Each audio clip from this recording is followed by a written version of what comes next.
Praise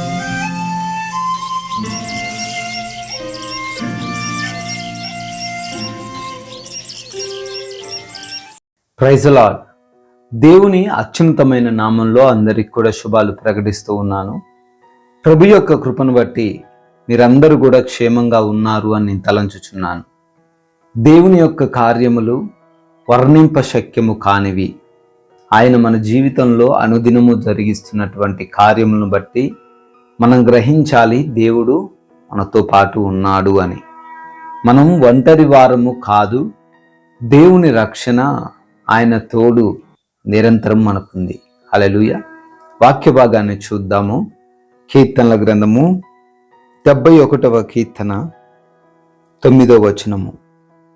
Psalms chapter 71 verse 9. వృద్ధాప్యమందు నన్ను విడనాడకము, నా బలము క్షీణించినప్పుడు నన్ను విడవకము. ప్రభునందు ప్రియమైన సహోదరి సహోదరులారా, మనం చూసుకుంటే ఈ లోక పరిస్థితులు ఎలా ఉంటాయి అంటే మనకి సమస్య వచ్చినప్పుడు, మనకి శోధన వచ్చినప్పుడు, మనం వీక్గా ఉన్న పరిస్థితుల్లో, అనగా మన దగ్గర చాలినంత ధనము లేనప్పుడు, మనకి చాలినంత శరీరంలో శక్తి లేనప్పుడు, మన యొక్క పరిస్థితి, ఆర్థిక పరిస్థితి కూడా బలహీనంగా ఉన్నప్పుడు మనల్ని ఎవరు పట్టించుకోరు. అందరూ విడిచిపెట్టిపోతూ ఉంటారు కదా. అయితే దేవుడు అలా చేయడు. భక్తుడు అంటున్నాడు, వృద్ధాప్యమందు నన్ను విడనాడకము అని. బలహీనమైన స్థితిలో నన్ను విడనాడకము అని. ఆయన విడవడు కాబట్టే భక్తుడు అలా కీర్తిస్తున్నాడు. నీ జీవితంలో నిన్ను కూడా, నీ దగ్గర డబ్బు లేదని నువ్వు ప్రేమించిన వారు నిన్ను వదిలేసి వెళ్ళిపోయారేమో, నీవు ఉద్యోగం చేయట్లేదు అని నీ భార్యో నీ భర్తో నిన్ను వదిలేసి వెళ్ళిపోయారేమో, నీవు సరైన సంపాదన కలిగి లేదు అని నిన్ను అందరూ అసహించుకుంటున్నారేమో, నీ బిడ్డలు కూడా నిన్ను పట్టించుకోవడం లేదేమో, వయసు అయిపోయిన స్థితిలో నువ్వు ఉన్నావు ఈరోజు. ఆ వయసు అయిపోయిన స్థితిలో నిన్ను కనీసం ఎలా ఉన్నావు అని అడిగే వారు కూడా లేని స్థితిలో బహుశా ఉన్నావేమో. వారందరూ విడిచిపెట్టొచ్చేమో, కానీ నీవు నమ్మినటువంటి నీ దేవుడు విడిచిపెట్టడు. నీవు బలహీనమైన క్షణాల్లో ఉన్నా, దశలో ఉన్నా, దేవునికి ఏమీ ఇవ్వలేని స్థితిలో నువ్వు ఉన్నా, దేవునికి మోకరించి ప్రార్థన చేయలేని పరిస్థితి, అటువంటి అనారోగ్యంతో బహుశా నువ్వు ఈరోజు బాధపడుతున్నా, దేవుడు నిన్ను విడనాడట్లే. ఈ లోకమంతా విడిచిపెట్టినా ఆయన మనల్ని విడిచిపెట్టడు. ఈ లోకమంతా మరిచిపోయినా ఆయన నిన్ను మరిచిపోడు.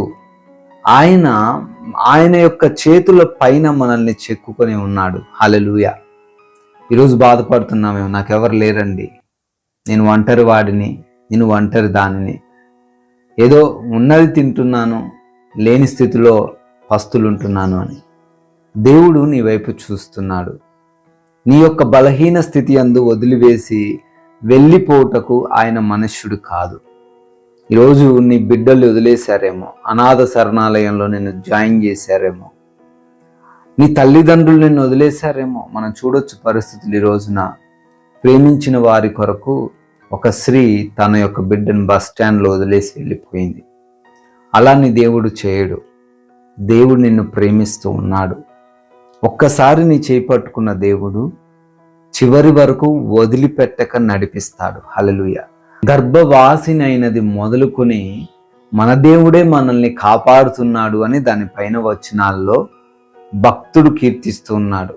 అటువంటి దేవుడు విడిచిపెట్టే దేవుడు కాదు. గర్భంలో పెంచినటువంటి తల్లి తన బిడ్డను మర్చిపోవచ్చేమో కానీ దేవుడు నిన్ను మర్చిపోవట్లేదు. హల్లెలూయా. కాబట్టి నాకెవరు లేరు అని బాధపడకు. నా యొక్క బలహీనమైన సమయంలో నాకెవరు తోడుంటారు అని కూడా నువ్వు ఆలోచించుకో. దేవుడు నీకెప్పుడు తోడుంటాడు. ఆయన రక్షణ ఎప్పుడు నీకు ఉంటుంది. ఆయన నీకు పోషకుడు. ఆయన నీకు ప్రతి విషయం నుంచి విడిపించే విమోచనకర్త. కనుక ధైర్యముగా ఉండు, విశ్వాసంతో జీవించు. ఎవరున్నా ఎవరు లేకపోయినా, ఎవరు నీ దగ్గరికి వచ్చినా ఎవరు నీ దగ్గరికి రాకపోయినా, నీ యొక్క కుశల ప్రశ్నలు ఎవరు అడిగినా అడగకపోయినా నిన్ను ప్రేమిస్తున్న నీ దేవుడు ఉన్నాడు. కాబట్టి ధైర్యంతో జీవించు. ఈ మాటలు దేవుడు దీవించును గాక. ప్రార్థిస్తాను, అందరూ కూడా ప్రార్థనలో ఏకీభవించండి. జీవం కలిగిన తండ్రి, వందనాలయ్యా. అవును ప్రభువా, మా యొక్క బలహీనమైన పరిస్థితుల్లో మమ్మల్ని విడిచిపెట్టే దేవుడవు కాదు, వదిలిపెట్టే దేవుడవు కాదు అని చాలా సుస్పష్టంగా మాట్లాడారు. అందును బట్టి కృతజ్ఞతలు చెల్లిస్తున్నాము.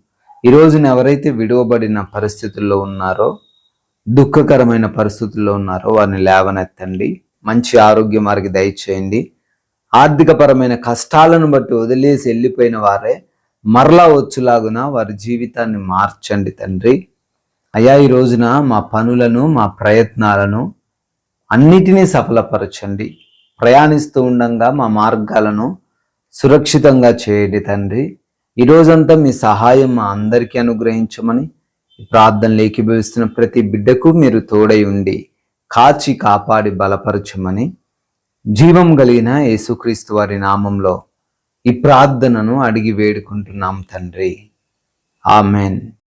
May God bless you all. దేవుడు మిమ్మల్ని అందరినీ కూడా దీవించి ఆశీర్వదించును గాక.